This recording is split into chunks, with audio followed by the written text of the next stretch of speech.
Hey guys, we're back with another trip recap, and you can see this giant school of bluefin foaming up right here. Yeah, I see them crashing through the surface, eating the bait that they are locked in on there, putting on quite the show for the anglers on the boat there. And you can see some people are casting out, but it can be really difficult because, like you said, they're really locked into whatever fish they are feeding on. Yeah, most of the time, foamers are better to look at than to fish, unfortunately. You can see this angler right here is able to get a bite. This one was not on a foamer, though. This was a sonar school. And he has a left-handed reel here. It looks also like a level wind, and looks a little outgunned for the fish he's fighting. It might have been a little bit, but the cool part about the reel is it has a line counter on it, which is very convenient. I think he was using it for sinker rig fishing, so I definitely understand the thought process there. And this guy also has a left-handed reel. They're becoming more and more popular, which wasn't always the thing. Yeah, only a handful of companies really do it. So there's not that many options as there are right-handed reels. But for those of you that want left-handed reels and more info on it, please leave some comments because we are thinking about doing a left-handed video very soon here. You can see this guy here, he's cranking on a fish himself, and looks like it's coming up to gaff here pretty shortly. Yeah, using the rail after a nice long fight on these quality bluefin. For some reason, they just seem meaner in the daytime hours. I think this was on like a 40-pound test, so it's a little bit of a struggle. They don't come in too easily on that lighter line.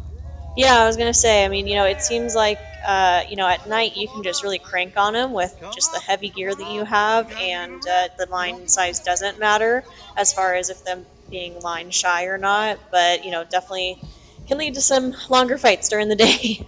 Yeah, you can see right here, we're getting more towards sundown here. By the sky, you can tell that real easy. This is kind of our sundowner bite. We had a good little lick right before dark here. You can see the two anglers both fighting their fish at the same time, going over and under, and trying to get their fish into the boat. And so this is my favorite fighting position for up at the bow. We've talked a little bit about, the structure of the boat up at the bow here. I think one leg up on the step and really just using that to balance, and even, using as some leverage if you need to use your knee like that. But he's in a really strong position here. Yeah, and what some anglers like to do there is when the fish starts circling one way or the other, they can kind of walk it and get ahead of it when they know which way it's circling and get off the bow if they like that. This was flat, calm, beautiful weather, so there's no problem standing up on it on this particular day. And so did you guys just sort of, have this bite bleed into the night bite, or what was the timing like? Um, as far as that goes, this was like an hour before dark, something like this, and it led us into dark, but the school had left us by the time we landed our last fish. Luckily, we were still in the same area though, and we were set up for our night bite as soon as we were able to take off. And great job by Alex for snagging that fish there up on the bow, and perfect size, fun size tuna right there. Yeah, daytime especially, when they're only biting 30 or 40-pound tests, these schoolie sized fish are a lot more manageable to catch. The schools we were seeing were mixed fish, but luckily we didn't have too many casualties during the day where big ones were biting the light line. This guy's having some fun here, and no shame in using the rail, especially on like you said, some of that lighter line, using that leverage. This one's coming in hot. You can see. Yeah, well, it's a work smarter, not harder thing. I remember a time growing up when everybody would kind of tease you if you used the rail, and now, if you're not using the rail, it's like, why are you working so hard? So whenever possible, to use that rail, work smarter, not harder. Get the fish in the boat without killing your back. Yeah, I think too. I mean, just the volume we're seeing these days too is a lot different from that back then as well. Definitely, fishing technology has changed.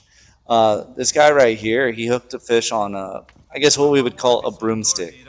Um, he's using light line, like 30, 40-pound test, but the rod is rated a lot higher than that. So you can see there's very minimal bend in it, which can be difficult for an angler to keep a hook set in the fish's mouth because the tip wants to go straight. You have to do a lot of winding to keep a bend in it. You can see he's having to wind really hard there because it's kicking and lifting the fish so quickly because the rod just does not match the line size that he's using.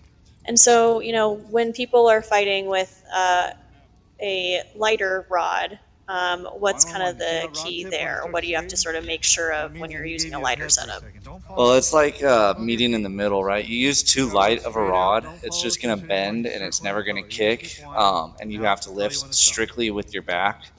So you just want something that's more properly rated, right in the middle of what your line size is. A lot of these rods, like we touched on in prior videos, they have huge rating gaps, like 30 to 80 pounds, something like that. Where if it's rated 30 to 80 pound, you probably might want to use that just for like 50, 60 pound in the middle there instead of the 30 and 80 pound that's rated. And we did just upload a recent fly line setup video too, so if you guys do have questions about what kind of rods and reels, we give some options there. Absolutely. And you can see this one's kind of in the twilight, this fish right here spiraling up, and the boys do a nice job sticking this larger model fish and throwing it on the boat. And of course putting it in free spool, and once it's gaffed, and we're actually going to see a really good example of why that's super important right here. Yeah, this fish gets stuck and it's super hot. It gets its tail back in the water for a second and shakes really hard. And you can see it rips out right there.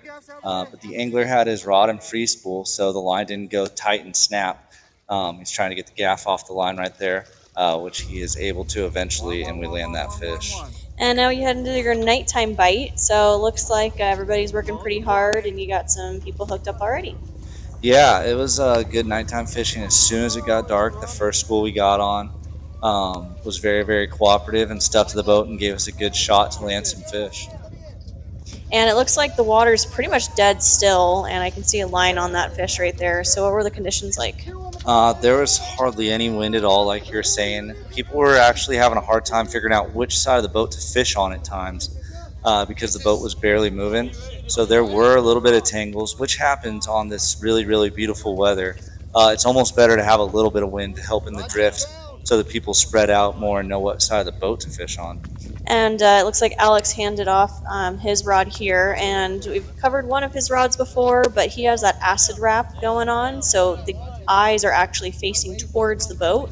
So he's really pushing that rod away and directing the angler to push the rod away from the boat, because it's a little bit of a different technique on those types of rods. Shorter rod, yeah, it's the acid wrap rod for like speed jigging setup, and the angler actually struggled to get it out from underneath the boat. So Alex grabbed it from him for a second here to help get it out from the boat, and they worked together and tag team to kill this fish. So are there any hot jigs happening for this night bait? Like we touched on earlier, the weather was beautiful, so guys were able to use just about anything to get down there. It seemed like from 300 to 500 gram knife jigs. There were even some homemade lures that were used during this trip, which was kind of fun and added some specialness to some of these catches for these guys. And this guy's doing a great job here, has his tip low and lifting it, getting ready for the gaff to come in there. And Keegan's ready, and he is patience, as we've talked about, when you're getting your fish ready to gaff. Yeah, he worked with Keegan really well right there. You can see he goes free spool once the gaff is in. We had a lot of fish going, so Matt comes over to put the second gaff in this fish after throwing another fish on the other side of the boat. And just a beautiful great bluefin coming up and over the rail here. Yeah, it looks like you had some pretty mixed grade throughout this bait. Yeah, there was fish from 40 to well over 100 pounds. And you can see the fight in that fish. Even as it was coming over the rail with two gaffs in it, it wasn't giving up. This guy here, pretty squirrely as well. It's coming up hot. It's trying to get away till the very end. Keegan's able to stick it, and we have a glow-in-the-dark and silver knife jig there. Yeah, and that smaller fish on heavy line, they come up really fast sometimes, so they come up really hot like that. And so, talk about homemade lures, right? This is your personal one. Yeah, our finned torpedo designed for diving down extremely fast. This was actually Venatech Engineering's private charter, and I sent them this, and they were able to manufacture it in time for the trip, and it was pretty awesome. I was able to catch two 100-pound grade tuna on it in my first two drops. Nice. And so how heavy is it? That one's 1,000 grams. I think we might have to redesign and go a little bit lighter, but it definitely got down to depth to get the big boys.